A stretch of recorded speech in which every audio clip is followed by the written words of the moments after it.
আসসালামু আলাইকুম। যাদের আপনার মেস্তার সমস্যা, নারী পুরুষ উভয়েরই দেখা যায় যে আপনার মুখে বিভিন্ন স্থানে আপনার মেস্তার দাগ।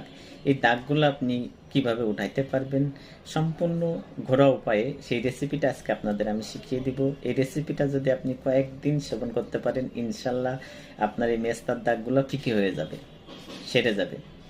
অবশ্যই ভিডিওটা শেয়ার করে দিবেন যাতে অন্য কেউ দেখে উপকৃত হতে পারে। সাধারণত যারা অতিরিক্ত রোদে চলাফেরা করেন তাদের আপনার এই মেস্তার সমস্যা দেখা দেয়। অনেক সময় দেখা যায় আপনার বয়সের চাপের কারণে আপনার মেস্তার সমস্যা দেখা দেয়। অনেক মহিলারা যারা দীর্ঘদিন আপনার জন্ম নিয়ন্ত্রণের যে পিলগুলো আছে এটা সেবনের ফলে আপনার এই মেস্তার সমস্যা দেখা দেয়, অথবা সন্তান হওয়ার পরেও অনেক মহিলাদের আপনার এই মেস্তার সমস্যা দেখা দেয়। অনেক সময় আপনার প্রসাধনী এই যে ক্রিমগুলো আছে মুখে, এটা ব্যবহার করার ফলে, এটা ব্যবহারের পার্শ্বপ্রতিক্রিয়ার ফলে আপনার এই সমস্যাগুলো দেখা দেয়।